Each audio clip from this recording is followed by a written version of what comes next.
আসাদুল হক তুমিও শুধু একজন রাজনীতিবিদ নন, একজন সংসদ সদস্য নন, একজন মন্ত্রী নন, তিনি এই সমাজ সংস্কারক। তিনি শুধু লালমনিরহাট নয়, তার এই চিন্তা ভাবনাগুলো আমরা যদি বাংলাদেশের সর্বখানে ছড়িয়ে দিতে পারি, তাহলে আমরা নিশ্চয়ই বাংলাদেশকে সত্যিকার আলোকিত বাংলাদেশ পরিণত করতে সক্ষম হব। আপনারা ভাগ্যবান যে আপনারা এরকম একজন নেতা পেয়েছেন, যিনি তার জীবনের সমস্ত অংশটি এবং মাঝে মাঝে অসুস্থ হয়ে পড়েন, তারপরে তিনি আপনাদের জন্য চিন্তা করেন, আপনাদের সমাজকে বদলে দিতে কাজ করেন, এই বাংলাদেশের সমাজকে বদলে দেওয়ার জন্য কাজ করছেন।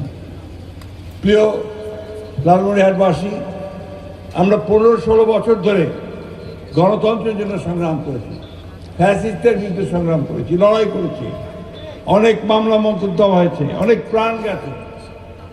আমরা মাথা নোয়াইনি, মাথা নিচু করিনি, তাই না? আমরা দেশনেত্রী বেগম খালেদা জিয়ার নেতৃত্বে, আমাদের নেতা তারেক রহমান সাহেবের নেতৃত্বে আমরা সে বিজয় ছিনিয়ে নিয়ে এসেছি। বন্ধুগণ, আজকে আমরা এমন একটা পরিবেশ পেয়েছি, যে পরিবেশে আমরা আবার নতুন করে বাংলাদেশকে গড়ে তুলবার জন্য একটা অবস্থা সৃষ্টি হয়েছে। আমরা সে আন্দোলন শুরু করেছি। আজকে আসাদুল আব্দুল আজকে সেই আন্দোলন শুরু করেছেন। সেই জন্যই আমি বললাম যে আমি ছুটে এসেছি এই একটা কারণে, যে আমি দেখতে চাই এবং বুঝতে চাই যে কীভাবে এই আন্দোলনের শুরুটা তিনি করছেন। আমরা এই মাদকের আগ্রাসনে আমাদের সমাজ পরাভূত হচ্ছে, আমাদের যুবকেরা পরাভূত হচ্ছে, আমাদের ভবিষ্যৎ নষ্ট হচ্ছে। এটাকে আমরা কিছুতেই অ্যালাউ করতে পারি না। আমাদেরকে অবশ্যই এর প্রতিরোধ গড়ে তুলতে হবে। এর জন্য আমাদেরকে কাজ করতে হবে। সেই কাজের মধ্যে আব্দুল যেভাবে কাজ করতে চেয়েছেন, জনগণকে সঙ্গে নিয়ে, জনগণের মধ্যে ছড়িয়ে দিয়ে, সচেতনতা সৃষ্টি করে জনগণের মধ্য থেকে প্রতিরোধ গড়ে তোলা, এটাই হচ্ছে এর উপযুক্ত কাজ বলে আমি বিশ্বাস করি।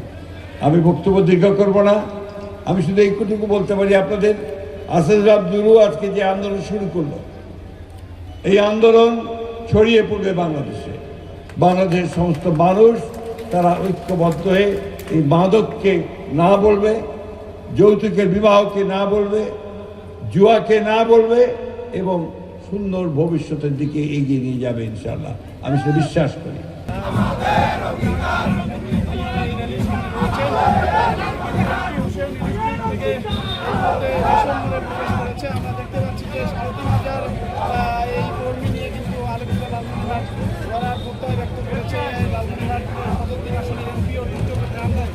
কেন এই আলোকিত লালমনিরহাট, কেন এই সামাজিক আন্দোলন, সেই বিষয়ে একটু বলে নিতে চাই। আমরা সবাই এটার সঙ্গে কম বেশি পরিচিতি হয়ে উঠেছি। আমাদের বর্তমান যুব সমাজের অনেক অংশ মাদকাসক্ত হয়ে পড়েছে। হতাশা থেকে হয়েছে, বন্ধু বান্ধবদের আড্ডায় গিয়ে পড়েছে, সামাজিক নানান অবক্ষয় বঞ্চনার শিকার হয়ে অনেকেই মাদকাসক্ত হয়েছে। আমাদের জেলা সীমান্তবর্তী জেলা, অবাধে এই অঞ্চল দিয়ে মাদক প্রবেশ করে থাকে। এটি যুব সমাজকে কুড়ে কুড়ে ধ্বংসের শেষ প্রান্তে উপনীত করছে। যারা আগামী দিনে দেশ গড়বেন, যারা আগামী দিনের আমাদের ভবিষ্যৎ, সেই যুব সমাজ যদি ধ্বংসপ্রাপ্ত হয়ে যায়, তাহলে জাতি গঠনে আমরা খুব এগিয়ে যেতে পারবো না। এটি একটি সামাজিক ব্যাধি হিসেবে দেখা দিয়েছে। আরেকটি ব্যাধি রয়েছে জুয়া। এক সময় সনাতন জুয়া চলতো, বোর্ডে বসে জুয়া খেলতো। এখন জুয়া, ক্যাসিনো, অনলাইন জুয়া, বেডিং, অনেক যুব সমাজ আসক্ত হয়ে পড়েছে। আরেকটি সামাজিক অপরাধ রয়েছে যৌতুক। যে অসহায় পিতা কন্যাগ্রস্ত মেয়েকে যখন সুপাত্রের কাছে যায়, তখন যৌতুক ছাড়া বিয়ে হয় না। আমি একটা ব্যক্তিগত নয়, আমার অভিজ্ঞতার কথা বলি। এক পিতার 3টি মেয়ে। বড় মেয়েটা যখন বড় হয়েছিল কথা বলতেছে, sound তখন পাচ্ছে না, 5 mic লক্ষ কই ভাই? টাকা দিয়ে যৌতুক দিয়ে বিয়ে ঠিক করেছিল।